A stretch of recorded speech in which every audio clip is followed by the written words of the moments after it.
People come in all sizes. We stop to watch and admire the great ships, while the small craft in the harbor attract only a passing glance. What kind of craft are you? The Stoic philosopher Epictetus taught that adversity introduces a person to himself. On the occasion of every accident that befalls you, remember to turn to yourself and inquire what power you have for turning it to use. Opportunity beckons more surely when misfortune comes upon a person than it ever does when that person is riding the crest of a wave of success. It sharpens a person's wits, if you let it, enabling him to see more clearly and evaluate his situation with a more knowledgeable judgment. It's been my observation that people seem to be growing more and more fearful of risk of any kind. They seem bent on an almost frantic scramble for security without taking the time to think it all the way through. There's only one form of security we can attain during our lives, and it's inner security, the kind that comes from courage, experience, and the ability and the willingness to learn, to grow, to attempt the unknown. Security isn't what the wise person looks for. It's opportunity. And once we begin looking for that, we find it on every side. You can measure opportunity with the same yardstick that measures the risk involved. They go together. The famous World War II Admiral William Bull Halsey said, "Touch a thistle timidly, and it pricks you. Grasp it boldly, and its spines crumble. All problems become smaller if you don't dodge them, but confront them." I think we all know that, but we tend to forget it between problems. All problems become smaller if you don't dodge them, but confront them. I particularly like Epictetus's line that adversity introduces a person to himself. Now that's when we get to really know ourselves. That's when we come face to face with the real person we are and the stage of our maturity or growth to that point. It does no good at all to worry about times in the past when we failed to measure up in our own eyes. We weren't ready yet. We hadn't at that point in our lives matured sufficiently. We weren't wise enough. Besides, that's in the past. It's how we stand up to trouble now that matters. And we should keep in mind the truth and wisdom contained in his advice that opportunity beckons more surely when misfortune comes upon a person than it ever does when that person is riding the crest of a wave of success. Most very successful people can remember that their success was discovered and built out of adversity of some kind.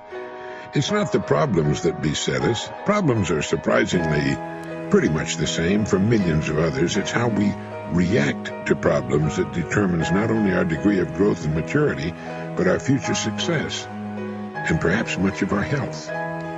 It's good to get rid of that word security once and for all. It makes us feel free again, as we felt as children, and we begin to see what this business of living is all about. We begin to really enjoy it. Have you ever given much thought to the idea that the spoils in life go to the risk takers? If you'll give it some thought, I think you'll come up with the same solution I arrived at. A survey indicated that 98% of the men in the country are looking for security in their work. That is, they're mainly interested in losing themselves deep in the warm, nourishing viscera of some large corporation, which is fine. I'm not knocking it. I'm just commenting on it. But these are not, as a rule, the risk takers. They're more the play-it-safers. And while they can have good and successful careers all their working lives, the chances are against their hitting the big jackpot. Now, the reason I say this is because this sort of life, as a rule, does not encourage a man to do much more than he has to do. And he'll usually spend his free time, which comes to something like 72 hours a week when he's neither working nor sleeping, in pursuits not calculated to help him get ahead in the world. Now, the man who risks his spare time writing a book, painting pictures, fiddling with inventions, continuing his education, is generally the one in this kind of milieu who will advance above his fellows. But the man who risks all of his time on a goal he wants to reach, on a dream in his heart, who stakes his livelihood and the livelihood of his family upon his own brains and the proper use of his time, and tackles the world single-handed, here's the risk-taker to whom the spoils will generally accrue. Now, I'm not talking about the impractical dreamer and stargazer. I'm talking about the man of action who gets out and raises the dust in the world. He might take some king-sized pratfalls and be snickered at by friends and relatives of a more conservative bent, but he'll usually make the grade if he stays with it, and earn their admiration, if not envy, before he's through. You know, One of the biggest factors in his favor is the size of the group he belongs to. According to the most reliable figures I can find, this risk-taker belongs to only about 2% of the population. And since he's generally working on an idea that will in some way serve the big 98%, the odds swing rather favorably to his side. Additionally, a man on his own must think. He must devote more of his days to thinking. Conversely, the man with a good, steady job who's familiar with his work and surroundings can go along pretty well from day to day without doing any creative thinking at all. And as I said, we have a tendency to do no more than we have to. Anybody who spends a good deal of his time thinking is going to come up with a good idea once in a while. The law of averages is definitely on his side. And if you think about it a minute, you'll realize that he only needs a few, maybe only one really good idea to make it big. Now, the more you think about it and analyze it, the more it makes you think that what appears to be the risk-taker really isn't nearly as big a risk-taker as you might imagine. The cards are stacked pretty well for him from several important standpoints. But as I said in the beginning, the spoils definitely go to the risk-taker. Life is full of hidden contradictions.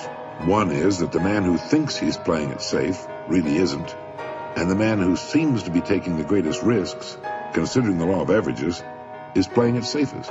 People who do well in the world, being creative and willing to take a calculated risk, are people who manage to overcome the fear of laughter. Anytime you attempt anything in which you risk failure, you run the risk of having people laugh at you.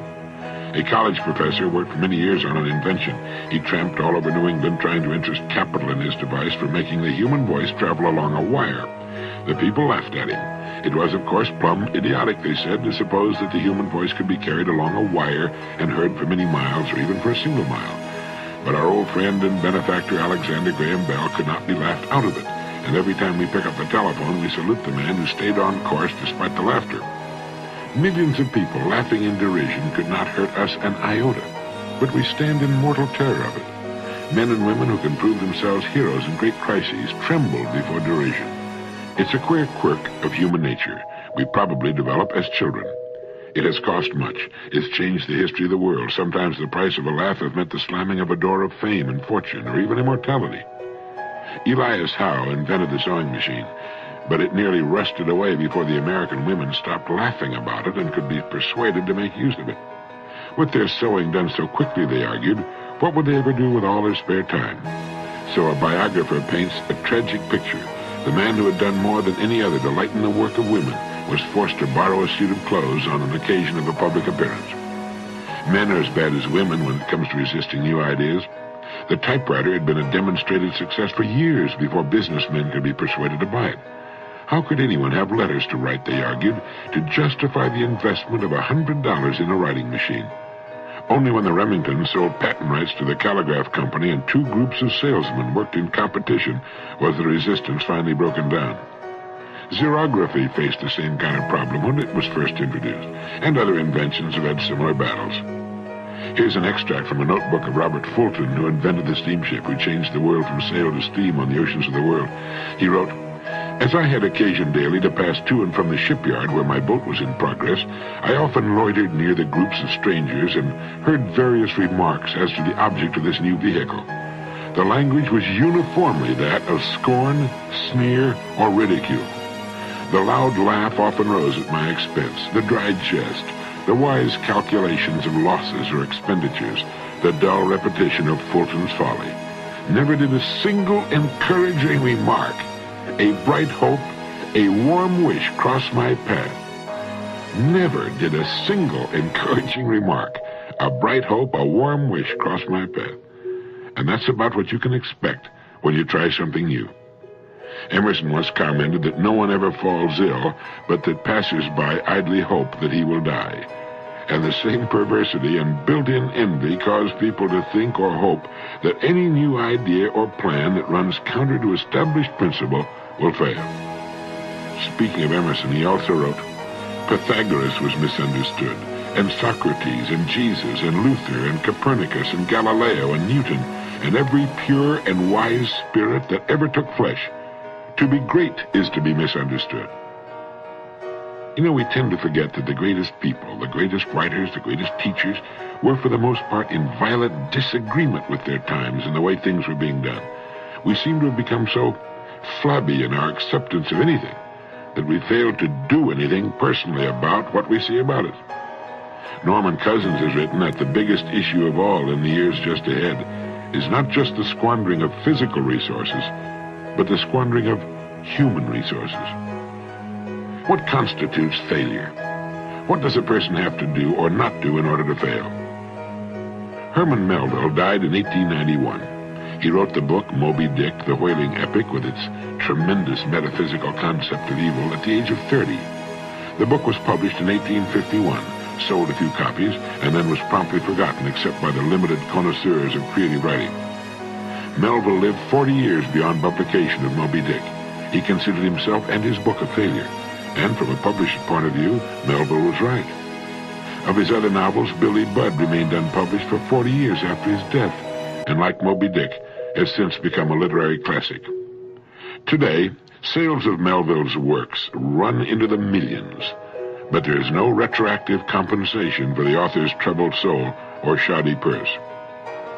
So what is failure? Failure does not come to a person because he is not recognized by the multitudes during his lifetime or ever.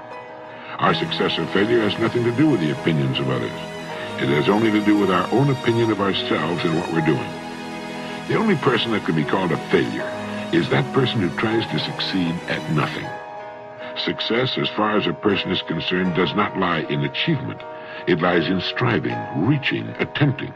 Any person who decides upon a course of action he deems to be worthy of him and sets out to accomplish that goal is a success right then and there. Therefore, failure consists not in failing to reach our goals, but rather in not establishing them. Failure consists of not trying, and certainly Melville and all the others who were not recognized until long after their deaths were successful during their lives because of the fact that they strove all of their lives and gave to their work the best that was in them. And for every Melville that we read about, there have been millions of men and women equally successful, of whom we'll never hear. People who didn't write books or try to save the world, but who, in their own quiet way, in their own places, gave to what they had chosen the best that was in them. Melville must have known deep within himself when he finished the last page of Moby Dick that he had not failed. Just as each of us knows how much of himself he's giving to what it's been given him, what he has chosen to do. People who play it too safe take the greatest risks. Did you know that? In the long haul, the intelligent risk-takers develop the greatest security. It's a wise person who learns the importance of risk-taking. During World War II, psychologist E. Paul Torrance made a study of United States aces flying in the Pacific Theater of Operations. He reported that the most salient characteristic of the ace was his risk-taking ability. Throughout his life, he had kept testing the limits of his abilities, and the life histories of these men showed that they were highly resistant to accidents, and in combat they suffered fewer casualties than pilots who were inclined to play it safe. Dr. Torrance said, "Living itself is a risky business.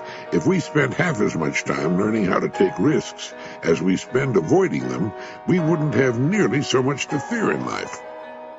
In all walks of life, the most successful people are the risk-takers. Now, by that I mean they risk believing in their own ideas, striking out toward their own goals, standing up for what they believe to be right. They take the risk of being different when they believe in something. Now, this has a tendency to make the going a little tougher for a while, but they almost always wind up ahead of the game eventually. Risk-takers realize there's nothing wrong with an occasional failure. The play-it-safers seem to think a failure means the end of the world. The risk-takers are not foolhardy. Getting back to the World War II aces for a moment, it was found that these men were very fussy about their airplanes, armament, and equipment. They were painstaking in preparation, highly disciplined in following instructions and what they'd been taught. But in an encounter with the enemy, they would immediately take charge and go on the offense. The best defense is often a good offense. The best pass defense in football is to rush the quarterback. When a storm comes up, ships in the harbor head for the raging open sea unless they're protected in slips. In the harbor, they could drag their anchors and wind up on the beach or the breakwater. So what appears to be risk-taking